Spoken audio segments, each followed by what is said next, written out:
big question fans have after The Mandalorian Season 3 is where was Boba Fett? Before Season 3 dropped, there were rumours. Temuera Morrison back in 2022 had said he really wants Boba to get back to his badass ways, and many fans read that as an appearance in Season 3, especially given the overlap in the Book of Boba Fett between The Mandalorian and Boba's story. 3 of the 7 episodes heavily featured Din Djarin and Grogu, but now it turns out Boba Fett was originally going to be in the story of The Mandalorian Season 3. Even Temuera Morrison himself was waiting for the call, but it never came. During his Q&A panel at Supernova Comic-Con and Gaming Convention in Melbourne, Australia, Temuera Morrison said the following: "I was supposed to be in The Mandalorian Season 3, but nobody rang me. I was waiting for the phone call in New Zealand, waiting and wanting to give up." While Morrison did not reveal if it was hinted or discussed beforehand, he did throw shade at the Book of Boba Fett. Here's what he said: "Well, that Mando guy stole a few chapters of my book. It was painful watching him turn up with some black new lethal sword, and the way he turned up in my Book of Boba, he just destroyed everybody. I'm sure this guy is,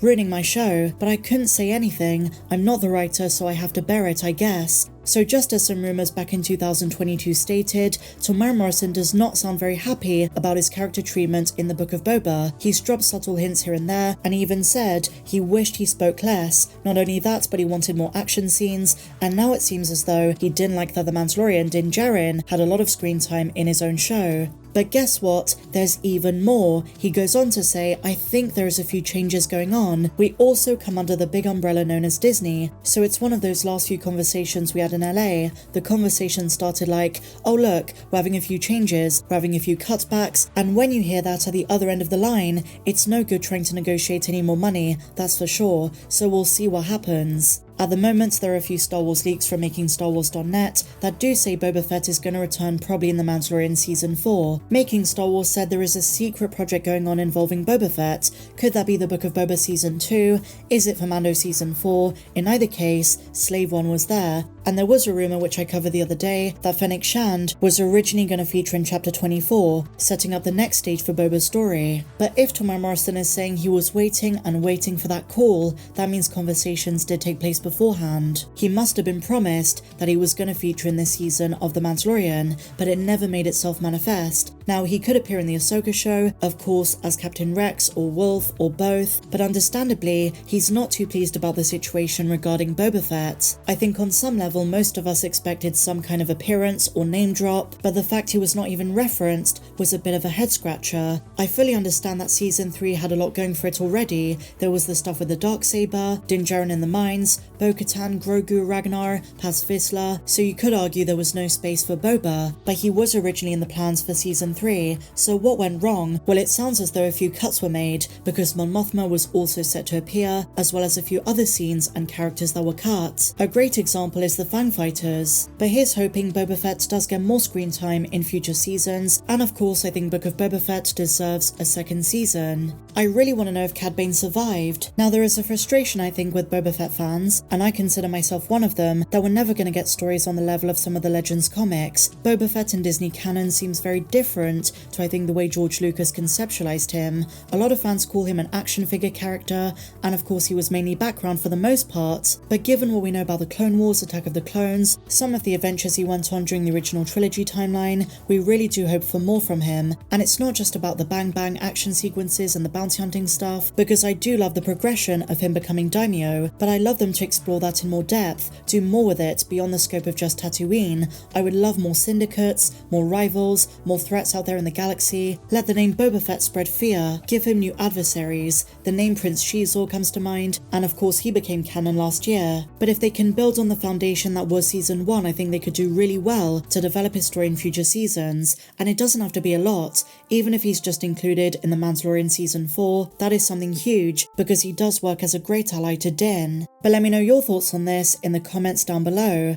And so now, my dear friends, an awesome interview with Dave Filoni himself. He spoke with Collider and even teases there are shows they're working on that they're not telling us about. He wouldn't say if it's a lot or a few. He tried to change the subject quite a few times, but it is indicative of projects going on behind the scenes that we're going to find out about at a later stage. And what's so good about him and Jon Favreau is they craft these stories long term. They've always got a plan, they're well ahead of the game, and despite a few cutbacks and changes that Temuera Morrison made us aware of, they do know how to craft well-written stories. So I do think the secretive shows are the next stage of the Mandoverse after Ahsoka and Skeleton Crew that go together with Mando Season 4. He was also asked about the runtime on the Ahsoka show, and he did say most of them are about the same length as The Jedi, Chapter 13 of The Mandalorian Season 2, which was 47 minutes, but he does say with some of the episodes, they do want to strip them down, make them the appropriate length, whether that's longer or shorter, to make the story flow better, to make the story come out in the way it should. So 47 minutes, give or take, very similar length to The Mandalorian, and just like Mando, the first season of Ahsoka is 8 episodes long. Dave Filoni was also asked about mandatory Star Wars Rebels watching.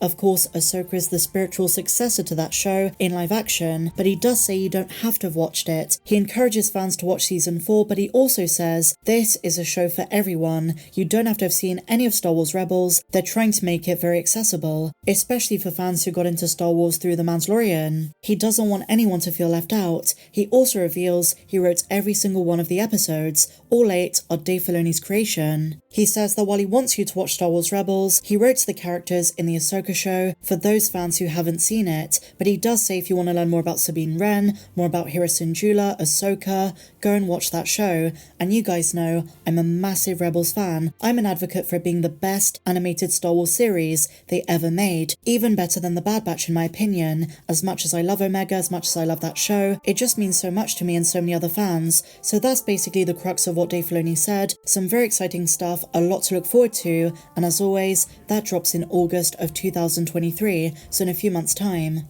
And so finally, my dear friends, something very wholesome. The late, great Carrie Fisher, forever our princess, is going to be honoured with a posthumous star on the Hollywood Walk of Fame. This will take place on May the 4th. The official statement made by Hollywood Walk of Fame is as follows. Fans will be over the moon to know that their favourite movie princess will be honoured with a star on the iconic Hollywood Walk of Fame, and Carrie will join her Star Wars co-stars. She'll be just a few feet away from Mark Hamill and across the street from the star of her legendary mother, Debbie Reynolds. And just before I go, Jedi Survivor comes out in just a few days' time. Here's what Cameron Monaghan said about the type of Jedi Cal Kestis is. Enjoy. My favorite part about playing Cal, I think, has been watching him transform over the course of his story so far. Seeing a character grow and change was something that was really important to us. We wanted to see him transition from being this kid, this bright-eyed, damaged kind of younger guy, to someone who has changed his perception of the world around him, his trusts, his the way that he interacts with people. His personality was really reflected in the dialogue. So we had a lot of conversations that he always had an opinion. The opinion might not be what you would normally think a Jedi would have of the situations he was in. So with that said, my dear friends, share your thoughts on everything we spoke about in the comments down below. If you enjoyed this video, please be sure to give me a big fat thumbs up, subscribe if you're new, and I'll see you in the next one. May the Force be with you always.